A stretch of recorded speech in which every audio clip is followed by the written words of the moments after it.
Go. Sorry about the technical difficulties. It's been a fun morning, guys. How about you? You guys having a good day? Yep. Good. Okay, so before we get started, again, here's some quick Zoom tips and tricks in case it's your first time on Zoom. Also, I'm going to provide a link to the workbook and some of the reference materials in the chat option right now. So give me 1 second there and I'll get you guys that.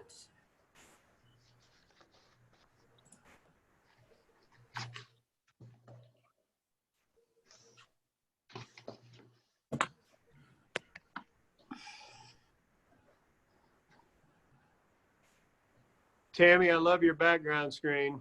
Thank you. That is awesome.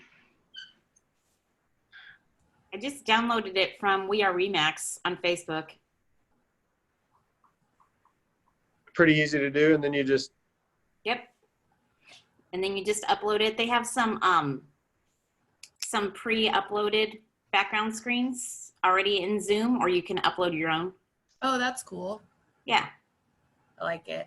Jeff was telling me about it this morning. I haven't had a chance to play with it yet, but I can't wait to play with it. Okay, you guys should see the link in the chat box now for the Dropbox that contains all the material for the class, should you need it. And then let's dive into this. So welcome to Activities Management. Thank you for coming. We're keeping up with our new structure of these classes, so we're gonna stick to 1 hour starting now. We have some guest agents. I know Vicki Lloyd agreed to come on and talk and share some of her experience in regards to the content. So thank you so much, Vicki, for saying that you would join us. We're also just gonna have some more discussion. So we've, again, condensed the content so we're able to just kind of talk back and forth about what works and what doesn't to help bring more value to you guys. So if you have the opportunity or wanna ask questions, you can just speak on here and we'll try to hear you, or you can utilize the chat box as well for any questions that you might have. In regards to activities management, I want to talk about, how important it is, especially during this time with COVID-19, having some sort of activities management system is kind of more vital than ever right now. So we're hearing from a lot of agents daily kind of regarding their effectiveness or maybe their non-effectiveness and their use of time and kind of struggling with that. So we wanted to bring this class full circle for you guys to maybe help during this time. So we hope that it'll also generate some new ideas that you can utilize as well with your activities management system. So we're super excited and thanks again for being here. So Kenna, why is this class called Activities Management? Why not? I'm glad you asked that question, Jason. It's actually my first question on the do you know. I want you guys to think about the hours that you currently dedicate to your career. But the first question, like Jason is like, why is an activities management system important? An activities management system is, a time blocking, consistent schedule that you're following for vital activities and that you're implementing and creating for your business. So you can stay consistent through time, only focus on the things that you need to. So again, let me raise that question to you guys. Why is activities management so important? Because you're going to be working night and day. You're going to be working night and day. Exactly, Vicki.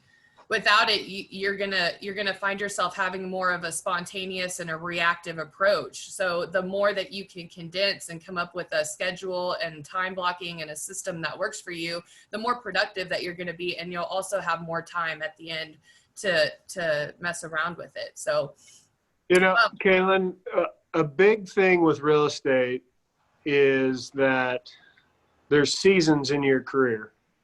And it's so different depending on which season of your career you're in. It's having activity, and we call it activities management as opposed to time management, because you can't manage time. You can only manage your activities. And so that's why this class is called Activities Management, is we know we can't focus on time. We can only focus on the activities that we do at certain times. But when you first get into real estate, we've got agents on this class all over the board. We got people who are just starting. We've got agents who have been selling for 35 years.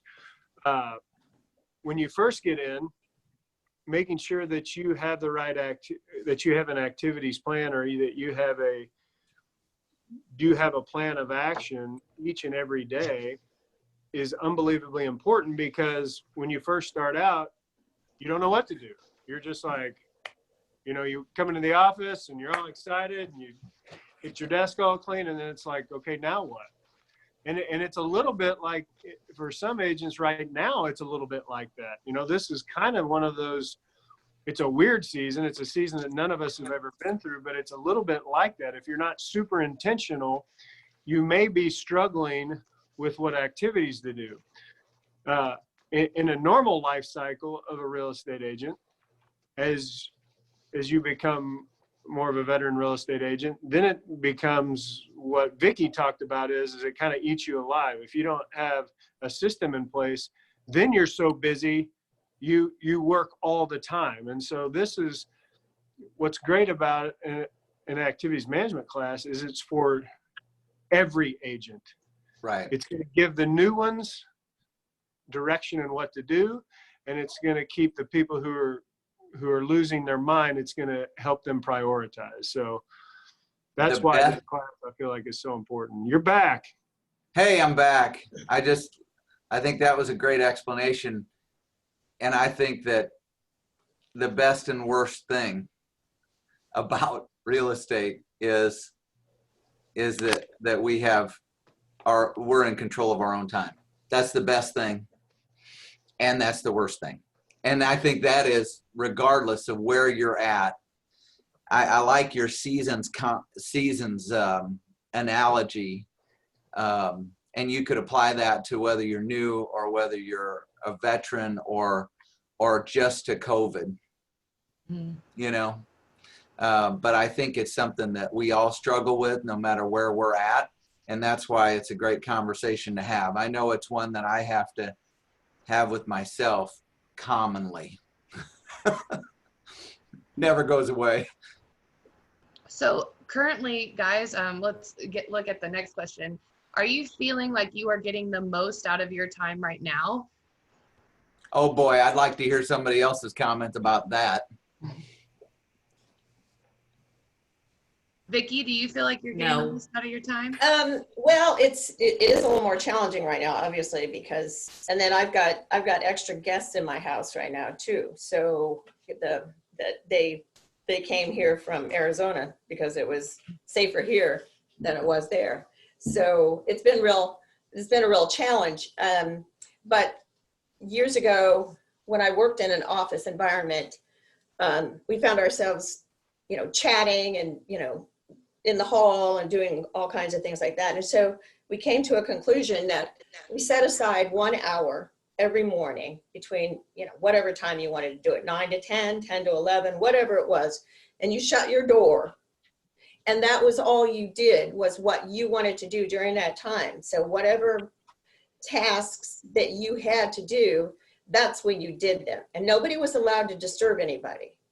And I've kind of done that in the last couple of weeks because my granddaughter wants to, come in and visit, and the dog wants to come in, that kind of stuff. So I set aside that at least that 1 hour. So, and it works. And it's very productive because I'm not going to be disturbed. I'm not going to take any phone calls. I'm not going to do anything during that time except do whatever my tasks are. So. Boy, Vicki, that's a great point. Right now is such a challenge for so many people. A lot of the kids are home from school. A lot of people are having to be teachers as well with their kids. A lot of people are working from home. I mean, it's just not a normal, we've been saying it's business as unusual around here because there is business still going on, but there is nothing usual about it. And so that in itself brings up all these challenges, distractions that are not typical of our normal real estate life. So even, you make a great point though, as you talk about closing your door and locking it at home, even in the office, that's important because they may be different distractions right now, but there's distractions in the office as well. Wouldn't you guys agree? Absolutely. that's where it can really get testy, because people are just, they're getting up, getting a cup of coffee, whatever. Oh, you're in your office. I think I'll come in and chat with you. But if your door is shut, and we used to put, signs on the door that said it's quiet time. It's 10 to 11. So nobody disturbed anybody unless there was an emergency. But typically you could get that hour in. You'd be surprised what you can do in an hour when nobody's bothering you. You're not answering the phone. You're not looking at your phone. You're, not playing video games. So it was very productive, and it can be too, especially now.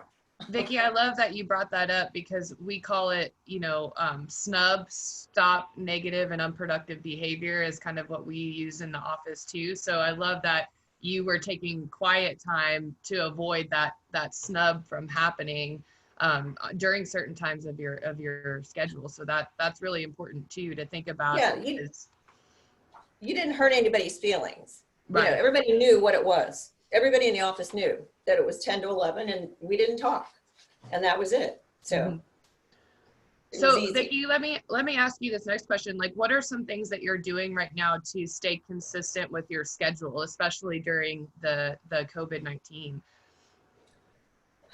Well, typically I'm trying to do exactly what I would do if it were normal. If I went into the office, or sometimes I don't go into the office. I work in my office in my house.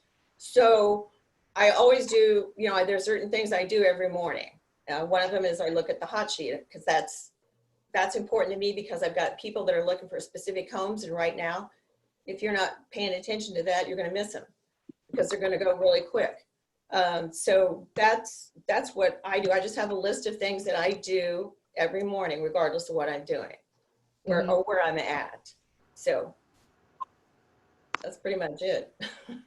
No, I love that. I love how you said that you're trying to maintain the same schedule regardless of what's going on. And I think that that's a valid point, is you try to do the best that you can right now with the same kind of routine that you have, and tweak the areas that you need to, but still try to maintain your same schedule. And that's important.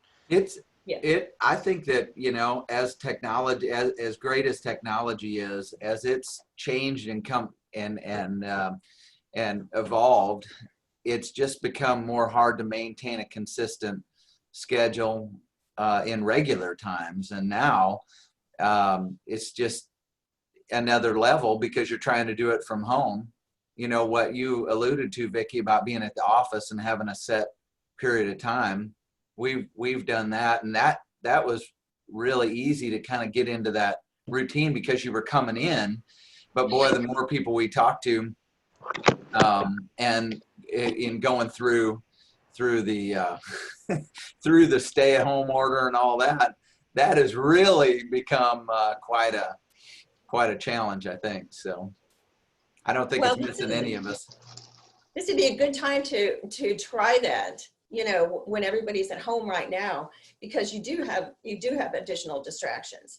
And so if you just said it to everybody, your family or whatever, this is my quiet time. And maybe it's in the afternoon, whatever works best for a person, or even in the evening, because a lot of our stuff, we have calls all the time. We're showing, people at all hours of the day and night, seems like sometimes. So, but this would be a time that you could start it, and then it would help you as we transition back into our offices.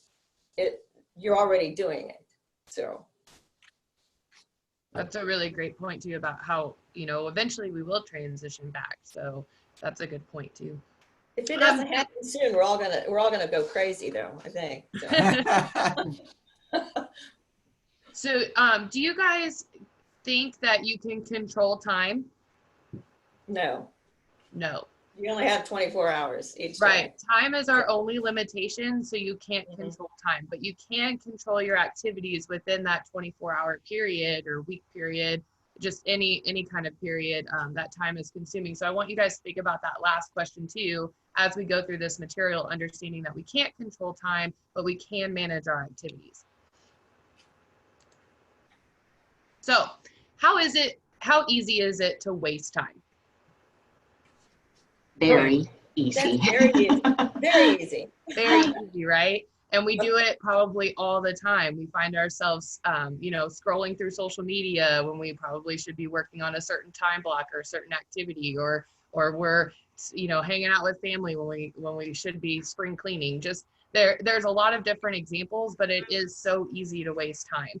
So this kind of gives you a snapshot of like the cost that's associated with wasted time. So there is cost to wasting an hour, and even if it's just an hour, how that hour can add up to a dollar figure for your business as well. Can you guys give me some other examples of how you waste time? Or what? Facebook. Facebook. Okay, that's Absolutely a popular one. time killer. Netflix. I watched Yes. The Tiger King. Seriously. Tiger King. Yes. That's awesome. It's my biggest addiction right now. It's bad deal. Mm-hmm. Yeah, those are all really great examples. And I know that with everything going on too, it is a little bit harder because we are stuck inside. So we find ourselves probably watching more Netflix or being more on social media. So keep that in News. mind. No. Mhm. Huge. But Yeah. let's Even at the office, just chatting with others, doing things that aren't dollar productive. mhm. Oh man, hey Tammy, that's a Yeah. great point, because a lot of it, it's not necessarily waste. It doesn't feel like wasting time. A lot of these things are they're more inefficient behaviors as opposed to just wasting time. And real estate is riddled with that. What are some of those things that maybe we don't necessarily think of them as wasting time, but boy, they end up keeping us from doing what we really need to be doing, and that's generating leads, taking care of our clients. What are some of those things that we struggle with? I sometimes get like mired down in the details. Like someone asks me about a property, I do like a ton of research on it, and then I find out they're not even really interested in it, and I've just wasted a whole bunch of time. I feel like for me, I waste time trying to get reorganized occasionally. Like I feel like I get so much piled up, and then I have to reorganize it for my own sanity. So then I spend a whole bunch of time reorganizing. So that's one thing that I notice about myself too. Does anybody else have any? How What about about emails? Yes. Emails? Yep. Checking about- emails constantly. It's one of the biggest inefficient behaviors we do in real estate. We are tied to our phones, tied to our tied to our computers, and most of us, I took mine off years ago, but we get notified every time there's an email. We get a ding. It's like Pavlov. We're conditioned to check our phone. We stop whatever productive behavior we're doing and check our email. Most of the time, it's not 99% of the time, it's nothing that needs that immediate attention. The next question that I have for you guys is how Hey, do you, Kaylin, yeah. can I suggest or maybe get some conversation around a time waster? You asked about office. How do we waste time on things in the office? And I know that some of these take time, but I do see things that happen during a deal that might be tough. You know, maybe it's a sewer that goes bad, or it's a really hard negotiation, or a something that's not exactly in our control. Maybe it's a mutual release that won't be signed. There are things that happen that's out of our control that that we are going to deal with, and sometimes those get strung along for days, and I watch them take a person who is really productive and make it just like their focus comes onto that, and that keeps that just keeps reoccurring. And it's not like we shouldn't give ourselves a little bit of time to respond to it, but if it's out of our control, I think it's good to be cognizant of how long we hang on to that.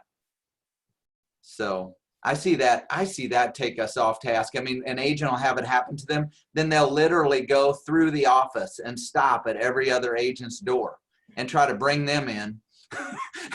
And so I think that's time wasters in our business, because our business is such a emotional roller coaster sometimes.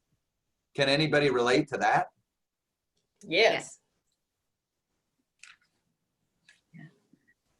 How do you Sometimes I don't sleep at night worrying about stuff like that. So When it's not you can't do anything about it. yeah, there's nothing I can do about it. So Right. and then, you know, like then the next day or 2 days later or something, everything's resolved and you're like, oh, well, okay. Right. Why did I kill myself over that? Yeah. I spent a lot of time thinking about that. So Why did I lose so much sleep? Yeah, I've done that too, Vicki. That happens a lot. You know, some of the most successful people I've ever been around in every industry do this really well. Everybody's going to make problems. Everybody's going to have problems. Everybody's going to have deals that go bad. Things are not going to go their way. But when they happen, that's what changes. That's what the people who do it really successfully do differently. Whether it's in real estate and football, I remember a couple of the quarterbacks that I've rubber bands on their wrists, and so if they made a bad play, they made a bad throw, or they threw an interception, what they're doing is they evaluate what they did. Maybe they read the coverage wrong. Maybe it was just a bad pass. They evaluate it, and then they snap it before they ever get to the huddle for the next play, because at that point, that play is over. I've evaluated it. I've tried to quickly learn from what I'm going to do, change what I'm going to do, and now it's to the next thing, because I'm only going forward.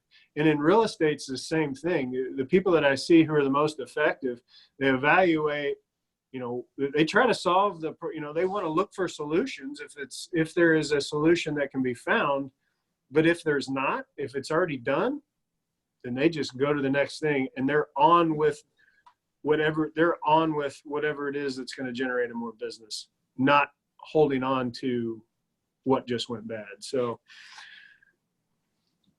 that's a great point, Jeff. How do you guys think that you can stop bad habits or stop wasting time? well, it sounds like we all need to get some rubber bands. So I know I'm going to go and get a rubber band now. So, because I just had 2 septics. So, Does anybody else kind of be mindful about habits and do anything to kind of avoid bad habits from forming? I think the awareness is the first part of it, and I think that's what they try to get across in this class. When you go through the actual class itself, they try to get us thinking about what our highest dollar producing activities are. And that's kind of, I think, where you're leading us, and when a lot to what Vicki was speaking about is not only allocating an amount of time to focus on those, but understanding what those are and what those aren't. Because I think that each one of us gets mired down into, or we all have a balance between how active are we really, how much time are we really focusing on active dollar producing activities, and how much time are we giving to things that aren't. And it's not going to be perfect either way. I mean, we can't be robots where we focus on, only the right things at all times. We're human. So, Right. But I think it's just trying to get us to be aware of that. Right. Well, and it starts as we start transitioning to this next slide from first identifying everything that you do. And so this activities management system that this class teaches starts with, looking at your current production. Is that by design or by coincidence? So I feel like everyone in this class kind of begins with these 4 steps. The book covers 10 total, but these first 4 are really the most important to begin your activities management system or start from like developing one from scratch.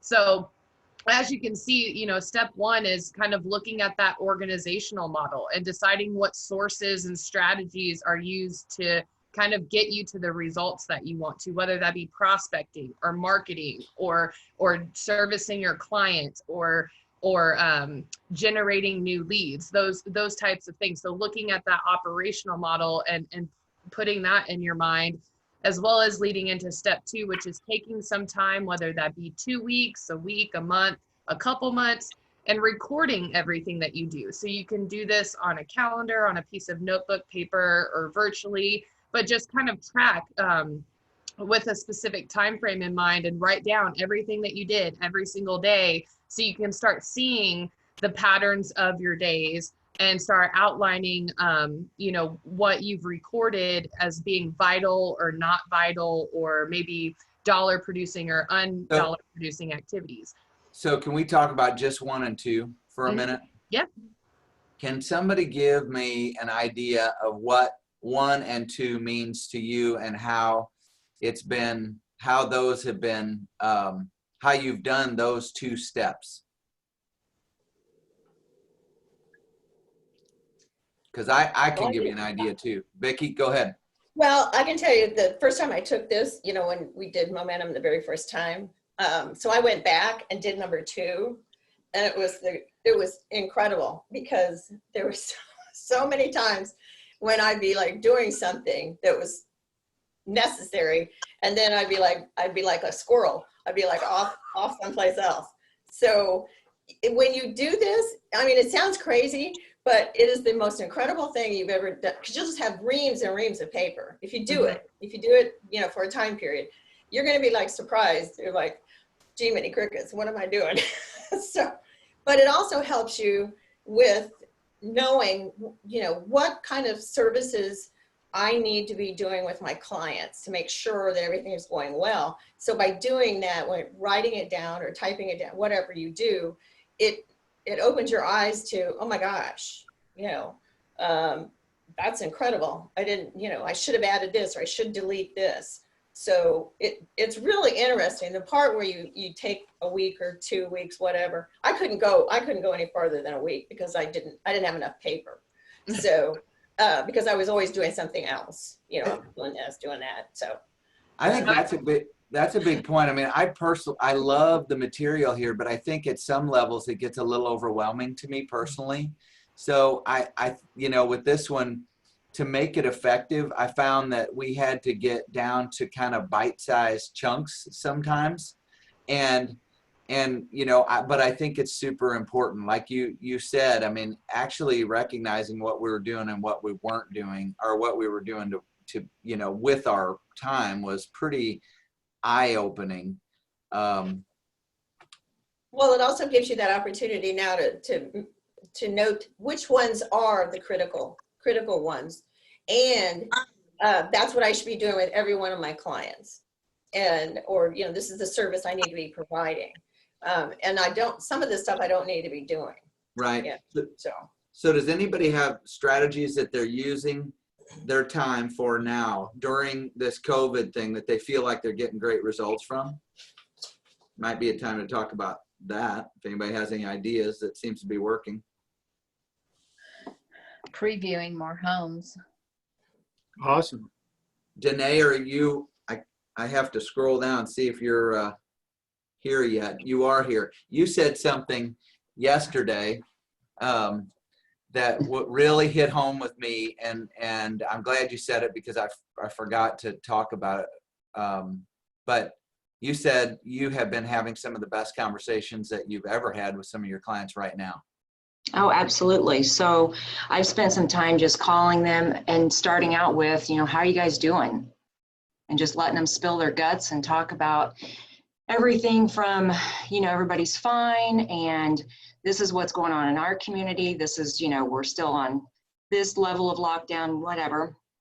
And then they automatically turn around and ask me, so how's the market? Which is the perfect opportunity to just dive in and talk about everything that's going on and just confront it head on, instead of hiding from them and pretending like this isn't a problem, you know, or this isn't going on, and that we're, you know, give them my scenario of how I see this playing out. So they've been great conversations, and they're all extremely open to talking, which is unusual. Yeah. Danae, can I ask you a question? Sure. I've been talking to a lot of my clients and all. What are you telling them about what you think? They, you know, I have been through, I mean, I'm one of those seniors in my late into my career, and I've been through 3 downturns. And one was very early in my career. Then one was in 2008. And then the other 2 were fairly, you know, you could tell there was going to be a beginning and an end. And this Sure. one is not. And so, you know, people are asking me questions, and I've been trying to think through what I think. And I wonder what you guys think about, you know, being positive and yet being realistic. You know, what do you guys think? Well, for me, I'm using a lot of the script that I got from Tom Ferry. I think it's a good script because I think that the last thing we want to come across as is, you know, insensitive to where they're at and what they're feeling. And like, this isn't a problem at all. Like, oh, everything's fine and we're just plugging along as normal. So the Tom Ferry script is something along the lines of, you know, we're taking it day by day, week by week, day by day. The market's changing, but here's what we're seeing. So then I kind of lead into, but here's what we've seen over the past 3 weeks. So I have a sheet that I put together the numbers that you guys have provided us on a Friday, so I can look at it and I can tell them the progress, or I can tell them, yes, showings are down right now, but what we're seeing is we're seeing more online activity, or we're seeing you know, we're getting more phone calls, we're having more conversations with our buyers, things along those lines is kind of what I'm talking to them. But I'm trying to be sensitive to the fact that, you know, there's a lot of people that do feel very hurt by this scenario, whether it's because of the stock or because of the loss of jobs or anything like that. So I think the first part is being sensitive to where they're at, but then backing it up with some of the stats that we do have, because our market has not shut down. It has not. We can see the stats. So Jeff and Jason probably have some better clues on what to say on that, but that's where I go with it. Well, Danae, I think that you make a valid point too, because I think that people really just want to be heard too. So the fact that you're calling and just beginning with, you know, how are you, and letting them vent about the things that they need to vent to is probably the most powerful thing right now, because I think that people just want to have connection more and want to feel like their feelings are validated and that they're not, you know, going down a position where maybe they're feeling crazy or something. So I think that just making them feel comfortable and reassuring them with all that knowledge is the best thing. Sue, Danae hit the nail on the head. You know, that's all, as Jeff and I, it's kind of the same message that we're trying to send to our agents, to you guys. It's the same conversations we're having with our clients. Is first, you have to be empathetic. Not everybody's in the same place. Not everybody feels the same way. So you've got to be empathetic. But at the same time, you have to be realistic. And the best way to be realistic and the best way to curb fear is with facts. And so knowing where the market is and being able to, exactly what Danae said, is being able to kind of regurgitate those things. Is our market where it normally is in April? Absolutely not. Are we still selling houses? For sure. I mean, we've got close to 100 closings in April as a company. That'll be more than what any other company ever does in a normal April. Is it what we normally do? No. Are our showings down? Yes, but it also is taking half the number of showings to generate leads. So the people who are looking obviously are very, very serious. You know, real estate is an essential industry, because people truly have to buy homes. If they've sold a home somewhere and they're looking to buy, they have to have shelter. You know, it's food and shelter.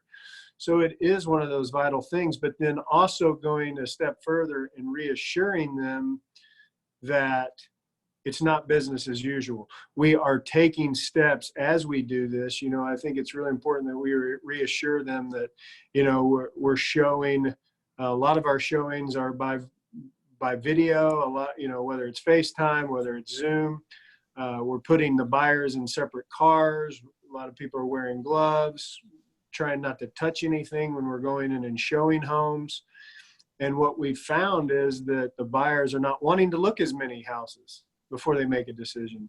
They're looking at fewer homes, but they're still purchasing homes. The fact that we're down to 5 showings before we generate a contract is, I mean, that's dang near half of what we've been historically. So it's just this weird fine balance between being empathetic, but not being fearful. So that's the key. And that I'm glad that you ran through both Danae and Jason, you ran through those, because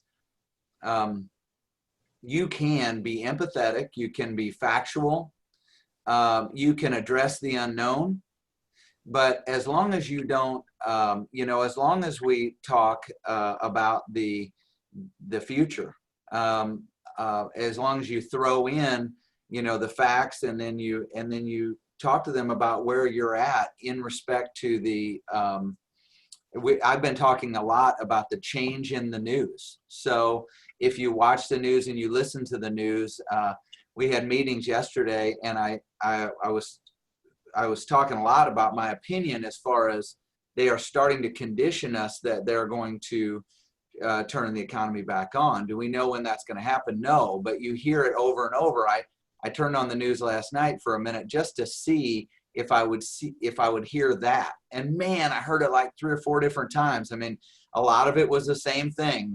They want to go over all the cases, all the new cases every time.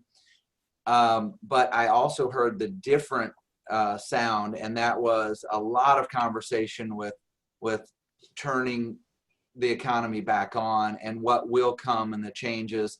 And I think that we have some real advantages at Lake of the Ozarks because of how we have fared through this. And, I think that it's real to talk about the stats, and I think it's real to share the stories about how our affiliates are handling. We have not seen a big fallout with our pendings. Our pendings are closing. We have seen some great changes with our processes, like the ability to notarize via video. I mean, that's not going to go away when this is over. This too shall pass. So without being disrespectful, and with being real and empathetic, I think you maintain a leadership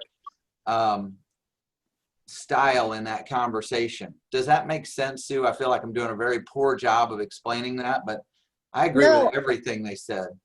No, that's, it's kind of what I've been doing. It's like, okay, I don't have any problem being, talking to my clients and seeing what their life is, going on right now, and trying to understand their position and stuff. But you've given me a lot of things to talk about, and to go forward with what's going on in the real estate, down here. So no, you answered the question. Great. All of you. Thank you. Well, I've had some extreme conversations as well. Some people who did not agree and who wanted to really focus on negative. And they were kind of in a bad place. And I made sure not to argue with them. And I made sure to say that, gosh, everybody's handling this a little differently. I'm choosing to believe that this too shall pass. I don't know exactly when, but it will pass. And so I think it's really, people want to know how much we care.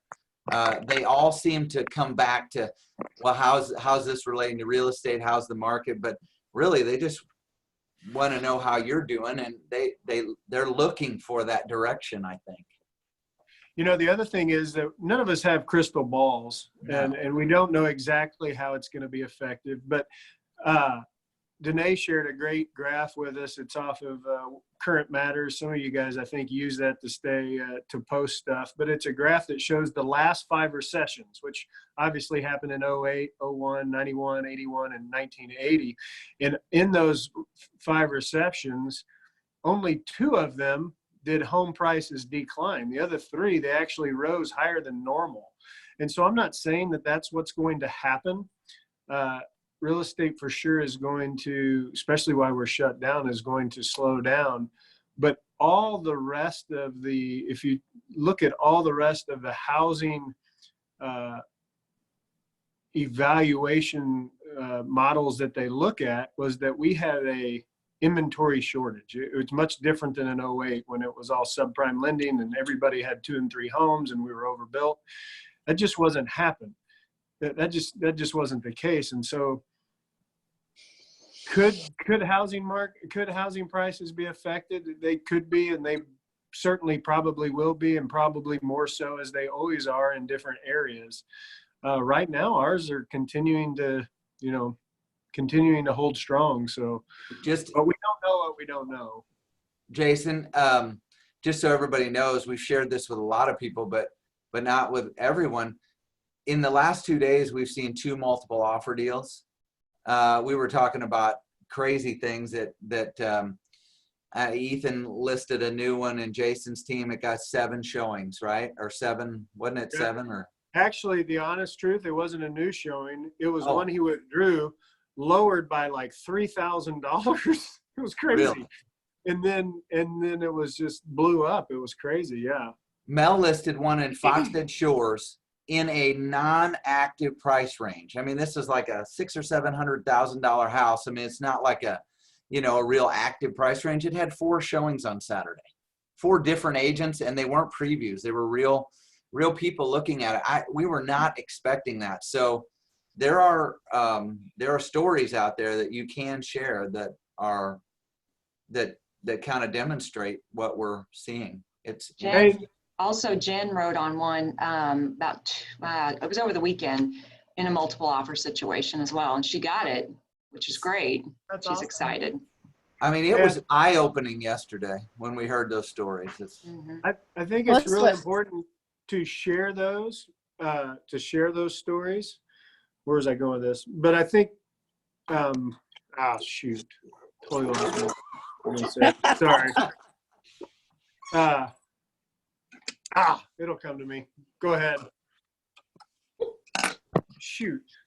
I was just saying that Abby, I called on that new listing she has. She has 3 offers on it all since 24 hours and 2 more coming in.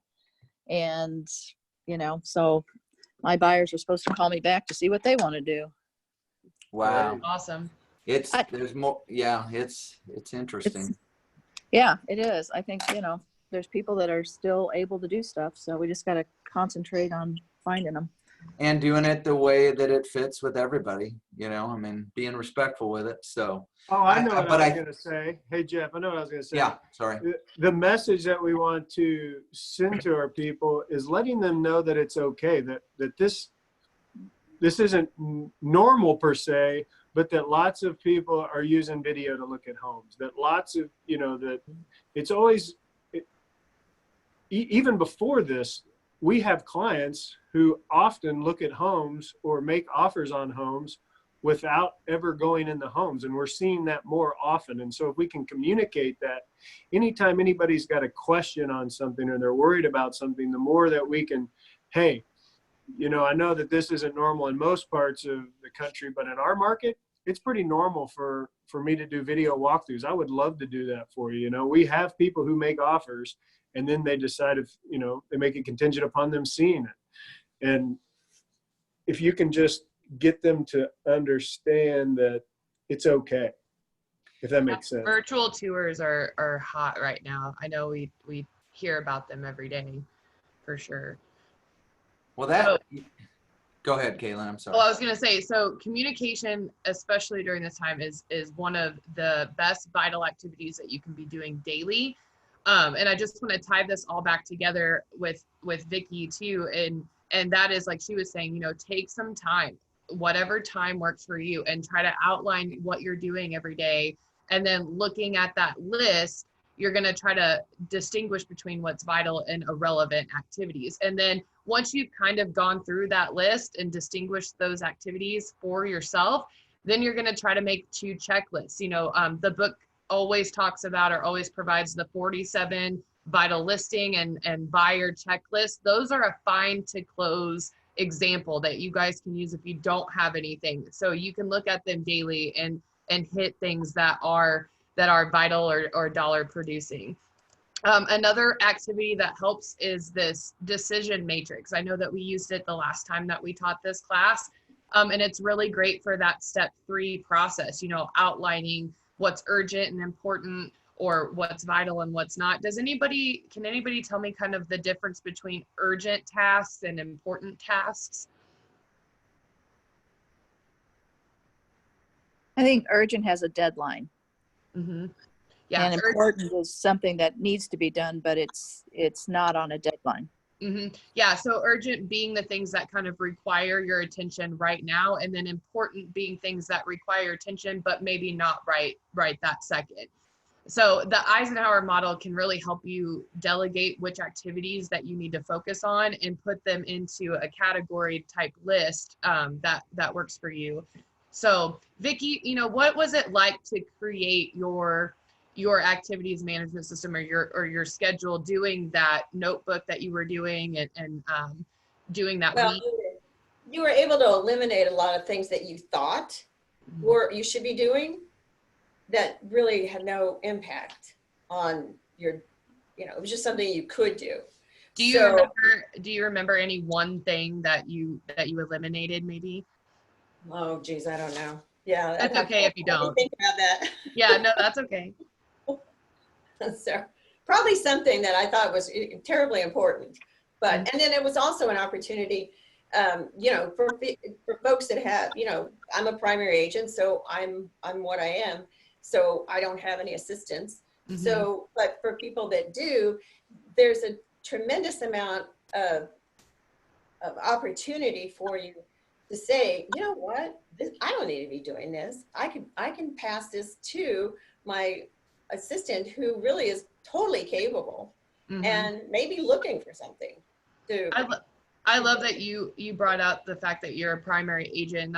That's a point that I definitely want to hit, is regardless if you're a primary or a team member or a team leader or what position that you hold, you wear like all of the hats all the time for these responsibilities. And it's a lot for one person. So having, again, a system like this that you can time block and really delegate your vital activities is going to help you from taking a reactive or spontaneous approach, because it's a lot of work for every single process that you guys do. So it is. And we're fortunate because we do have the office support too. Mm-hmm. So they're always welcoming to mm-hmm. us to say, oh, I'll do that for you. So there's, we're not just out there alone. So, mm-hmm. but if you don't know what the task is, you can't delegate it, and you can't eliminate it. So. Hey, I absolutely love this slide, the do first, do later, delegate, eliminate. The problem with it is, I think everybody, I don't know that anybody could disagree with that. If something is urgent and important, you do it first. If it's urgent but not important, you try to delegate it. If it's not urgent and it's important, you do it later. And if it's not either, you don't do it. I think we get mixed up, though, what activities or how urgent things truly are. If you're in the middle of doing something that's important, which would be maybe it's making your calls, or maybe it's you're doing handwritten notes, or whatever the important activity that you're working on, and then you get an email that has a inspection notice. Should you stop doing what you're doing right at that moment and send that off and have that conversation? Or is it okay to push it back an hour or 30 minutes or whatever it is?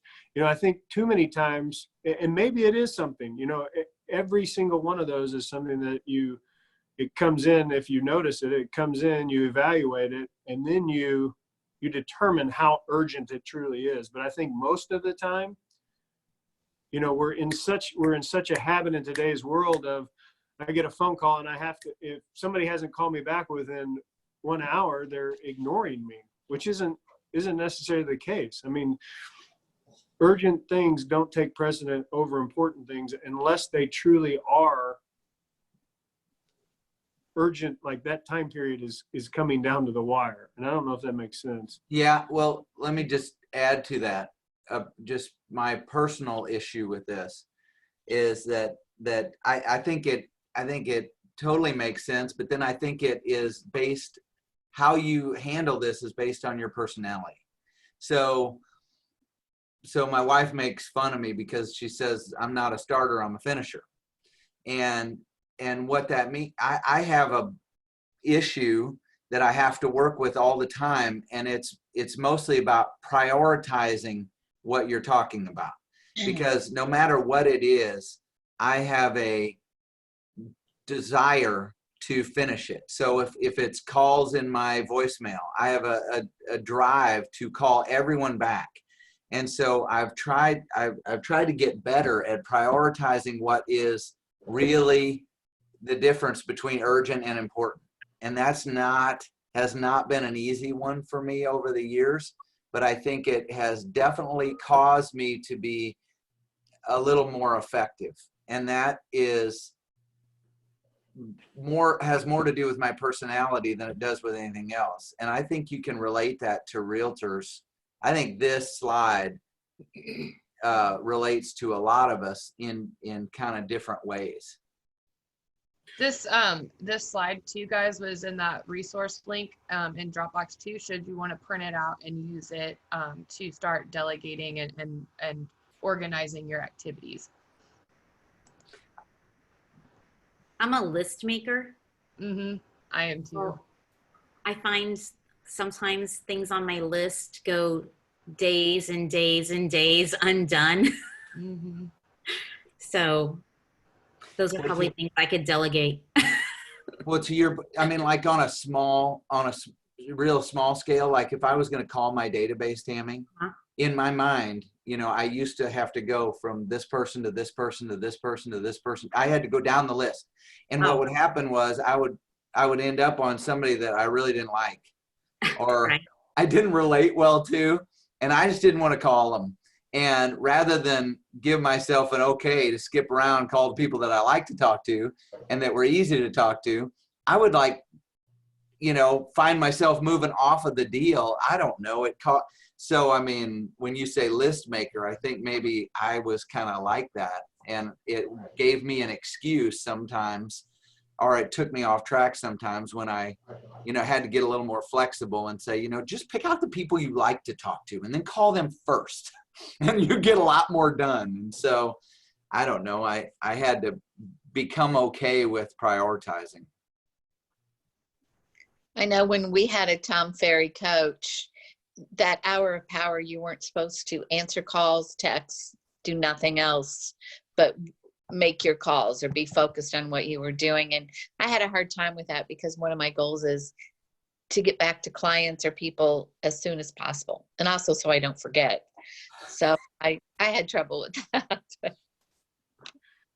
There is a fine balance in there that's really hard in real estate, and some people's expectations are different than other expectations. And one of the classes we're going to have is a negotiation class it's going to be coming down the pipe, and I think that'd be a great time to kind of talk about the different personalities, kind of as Jeff was alluding to, and how that plays into how you respond to people, even as far as letting offers sit or firing them back quickly.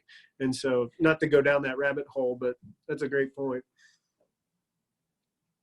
So this slide, just the 5 tools of intent real quick. I just want to stress the importance of also, again, with all these mastery classes, we talk about how you have to have a system and a strategy for every process for your business.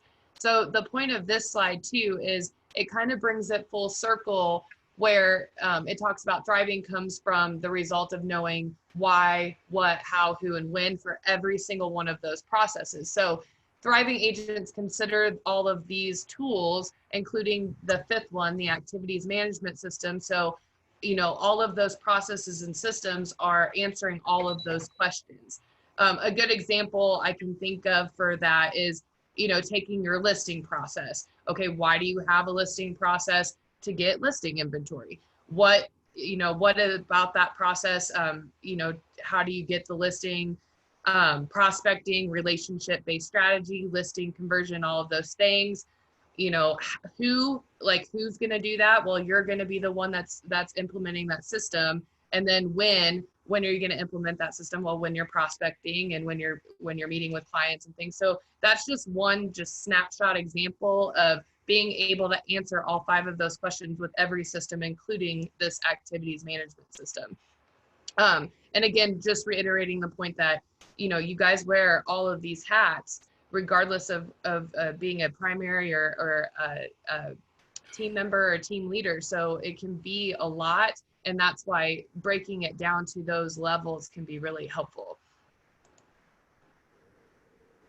Hey, Kayla, would you go to the next? Yeah, this slide right here. So everybody knows that we have inefficient behaviors, and we know that we shouldn't do those. And so it's like, well, I should just stop doing those things. But the reality with bad habits, no matter if they're real estate related or health related, whatever they are, is it's really hard to, and it's almost impossible to just stop doing something, a behavior. You have to replace it with a good behavior. And so, everybody wants to know, what are the good behaviors? And well, in real estate, they all of the important behaviors, all the things that are really vital to real estate fall in one of these 4 categories right here. And so you want to walk us through those, Kaylin? Yeah. So this again is reiterating, that time management is kind of an oxymoron because you can't manage time, but you can manage activities. So because you can do that, you want to keep these 4 categories: lead generation, lead conversion, client care, and personal development, always at top of mind, and be utilizing them every day in your schedule and when you time block. So a question that I have too is, why is personal development one of these 4 categories? Oh, you stop learning, you stop growing. Exactly. Yeah. In order for you to be successful, you kind of have to master. You have to keep coming back, keep practicing, and keep sparring. So remember that is definitely something that should be time blocked, is your own personal development, so you can maintain that leverage. Vicki, does your schedule right now kind of like, what do your time blocks look like? They probably don't maybe look like LG or LC, but I mean, what kind of does that look like in a day? Or well, it does, like it's, I mean, that morning thing that I do about checking the hot sheets, so that I'm staying above that. That's not just a one-time deal during the day, because things come on at different times. But that leads, gives me information that I can pass on to somebody who's looking. So it hits a couple of different things there.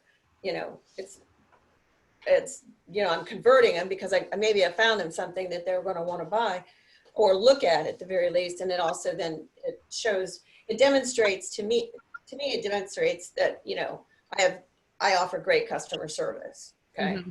I'm not just a realtor. I'm going to provide great customer service to you too, because I'm going to do this stuff for you. So those are my top priorities. Like the first thing every day is just to stay on top of that. And then that's, depending on what else is going on. I'm trying to leave open time, but I also have that quiet time where I'm not gonna mess with my phone. Typically I won't even answer the phone during that time. It's really hard. At first, it's very hard to not answer the phone, but you can always do, one of the messages, let me call you right back. So. Well, and Vicki, I'm so glad that you brought up that point, and that's something that I wanted to reiterate to you guys too. When you are in a time block, it is so important to try to stay within that time block. So if you're working on lead conversion, you're focusing on lead conversion. And how many times do we compare our industry or our jobs to, say, lawyers and doctors and other very well-known professionals, and they don't drop everything that they're doing to answer the phone to make sure that. So, I mean, it's okay, like Vicki was saying, to focus on that specific activity, that specific time block, and let the machine get it and come back. You are the same type of professional that all of these other industries do the same thing. And so don't make that such a guilty, anxiety ridden thing at first. Take your time to make sure that you're doing what is vital. So I just want to add one thing. The personal development to me, as much of that is training too and sharpening the pencil right now, to me, it means motivation and inspiration. I have to have that. And, we always joked about that for a long time. It's kind of like taking a shower. You can't just do it, once a month. You got to do it every day. Well, to me, the first weekend of the COVID thing, Mel looked at me and said, "What's wrong with you?" and we were watching the news more than ever, and we were kind of, and it was getting me. It was taking me in the wrong direction. And so I had to get back on my listening to for me, it's a Buffini podcast usually, because that's just me. But it could be whatever. It could be Tom Ferry or whatever. But I had to decide who I was going to take information from and do something that was good for my mental state. And to me, that is personal development, just like this training class is personal development. It was really important for me, and I have to stay on that schedule, especially in times like these. I had to do the same thing, more. I just have to be aware of that, I guess. This, again, guys, is just an example, just a quick example for you to see. It's also in your book of just kind of how they time block on a specific day. And then this also just goes through an activities management procedure. Basically, just doing what me and Vicki were talking about, time budgeting, setting a time for the week, a time for the day of hours that you want to work, identifying those vital blocks and working those vital blocks within your schedule, and then coming back and revisiting that. What worked, what didn't work, and then applying it to the next day. So again, all of those are in your book, but a very good procedure to do every day is, take your to-do lists or your calendar or whatever, go through your time block and through your day, and then at the end of the day, reflect on what worked and what didn't, so you can constantly keep revising that. Kayla, whenever as we've taught this class several times and gone through it, it's I feel like one of the most important things that we can continue. And it's one that I don't think you ever get there, if you will. Like, it's always something that you're going to battle in real estate. It's always something that you're going to have to make sure you're self-evaluating, going back and, okay, what am I doing? What am I doing that's not efficient? Mm-hmm. And as we look through this class, I really try to think of this class in 4 sections. And I think of activities management in 4 sections. That first off, I have to know exactly, as we talked about earlier, we have to know what we're currently doing. And as we look at what we're currently doing, we have to identify those inefficient problems, but then not just stop doing those problems, but then, just like we talked about, number 3 is just replacing those with the efficient behaviors, replacing those with one of those 4, one of those 4 categories. It should fall in one of those.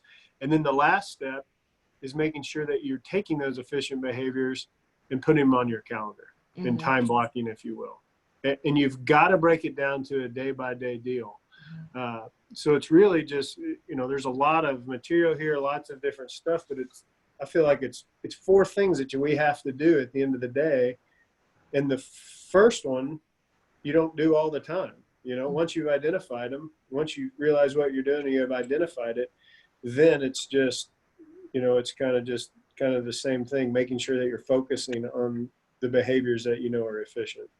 Well, and remember too, everyone, that your time is valuable. I mean, you're running a business, you are a business professional, and your time is valuable. So always keep in mind that we don't live to work, but we work to live, kind of thing. So you want to be mindful of your time, because you deserve time, as well as trying to accomplish all the things that you accomplish on a daily basis. Another thing that I love, and another example I throw into this class, is this daily priorities list. If you guys don't maybe work with a daily calendar or a notebook or something, this is something too that you can just hang up in your office or keep on your desk, and it can keep you on track for a daily task list. And it's a really good checklist. Jeff, Kaylin, start from the top. Kaylin, this thing has been around forever, mm-hmm. and you're exactly right. It relates to any of us, no matter where we're at in our business, no matter how long we've been in it, if we're brand new or not. And it's kind of funny. I remember Frank, the first time he came up with something similar. He said, you want to make a lot of money in real estate? You want to make a whole bunch of money? All you need to do is go to closings every day. And just keep them as close together as possible. Do as many at one title company as you can, and then go to another title company and just go to closings back to back every day, all day. Make a lot of money. Okay, well, we all know that that's not possible. We don't have closings back to back every day. So if I don't have a closing, what's the next best dollar producing activity I can do? Well, it's negotiating contracts. So negotiate the contracts, hold the deals together, don't let them fall apart. That's the next best thing, because and we're spending a lot of time with that right now, because although we're not seeing a lot of fallout, we are seeing some crazy holding together stuff going on. Mm-hmm. That includes fighting for listings. Yes. Thank you. Yes. Thank you for saying that. Do not let listings go. Do not allow someone to leave their property off the market unless you explain yourself real well, because you don't want to, you want to be positioned for when we come out of this to be the one that has control of those, because that's going to be very important. I'm glad you said that, Jason. So if you don't have negotiation, you don't have the ability to negotiate contracts that day, or you've done it all, then you should show buyers or go to listing appointments. Yep. And if you don't have that, then you're going to follow up with pipeline and do some follow-ups. But eventually, if you get down to prospecting, and underneath that line, those are all kind of prospecting activities. So if you can't complete any of the 4 up top, then work on prospecting in all of those activities below. You notice there's nothing else to do. Well, I'm getting ready to change that, because we also, as a company, last week sent out this awesome COVID-19 agent action plan. You can even take the COVID-19 out and utilize it throughout the year too. It's stuff that, again, you can be doing daily to revamp your business, revamp your strategies, follow up with things, up your social media game, just a ton of action items here as well. So if you're not doing that pyramid or an example of that pyramid, there's great stuff in here as well that you can be doing daily.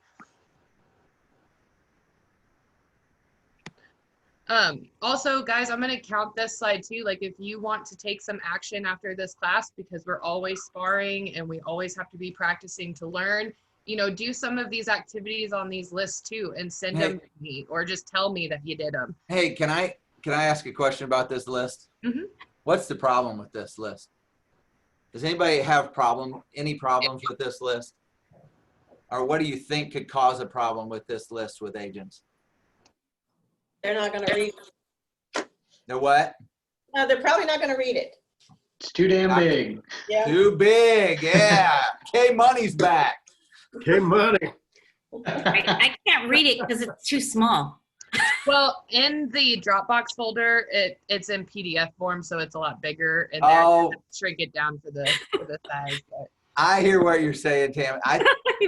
Glasses. You know what? I mean, for me, some of it is the same challenge that I have with a lot of these classes, is just literally there's too much. So for me, and for us, for our team, I try to reduce everything into very, very bite-sized chunks. As far as, I think all the ideas are great, but I think that it's our personal responsibility to pick what relates to us and then get it to our system. Mm-hmm. And what I mean by system is, if you were Mel, that would mean you would literally take a pen and write down in your calendar what you're going to do. For me, I would have to put it in here, Mm-hmm. because this is what I look at every morning. And if I don't look at it, Jason calls me in the morning and says, have you looked at your schedule? Don't forget we have meetings. No, I mean, this is my system. So it's whatever your system is, I think. And you can't do it all. No. That's the problem I see with this stuff. Yeah, but you can start somewhere, and that's the point that I want to make, is take baby steps. Don't feel like you have to be overwhelmed with it and get it all done at once. But if there are things after you've gone through your activities and realized where you need to be at and what you need to get rid of, if any of these apply to your activities that are vital, then start somewhere. Start with baby steps, and that's all you need to do. And Kaylin, they do apply Mm-hmm. to all of us. Mm-hmm. They do. And if we don't do what you just suggested, then we haven't been good stewards of our own time in this class. Yep. You know, we're not doing anything to make sure that our database sees us the way we want to be seen when we come out of this. So absolutely. I'm also taking my kids' teacher's advice during this time too. Just do what you can when you can. And as long as you're doing it, that's action. So yep. Just to finalize the class for you guys, I appreciate you letting us go just a hair longer since we had a late start, but here's some additional resources too that I felt like were really great for you guys to implement or look at. So we have some books. You know, everybody has probably read The Miracle Morning by now, but if you haven't, it's a great read, very powerful material. There's also the 4-Hour Work Week, another great book. And then the 7 Habits of Highly Effective People, another great book and resource. I've also listed some podcasts that deal with activities management and also just productiveness as a whole that covers that in podcasts. And then also here's some free tools. I wanted to keep it free for you guys, but there's a lot out there that also costs small fees, but some free tools that you can use. One of them that we use in our organization is Trello. We do our onboarding and everything, and Trello is just like a long to-do list, and you can create it for however you need it. They also have some really great templates. Tammy said Monday.com is another free scheduling tool. That's a great tool. I've used it before as well, so thank you, Tammy, for that recommendation as well. But don't be afraid to get on and Google either. I Google all day, every day about looking for resources and tools for you guys. So try some of these if you want to. Let me know if they work or what you liked about them. But we'll be getting more resources to you guys too as I keep finding them. So. Hey, thanks for bringing us back around. I wasn't looking at my clock. I apologize. No, that's okay. Hope everybody has a great day. If you guys can or want to, shoot me a testimonial video too. Just explain something that you got out of the class or if you like the class, and I would really appreciate that as well. Hey, before everyone goes, can I ask a question before everybody goes real quick? So our team is trying to do some unbranded tours.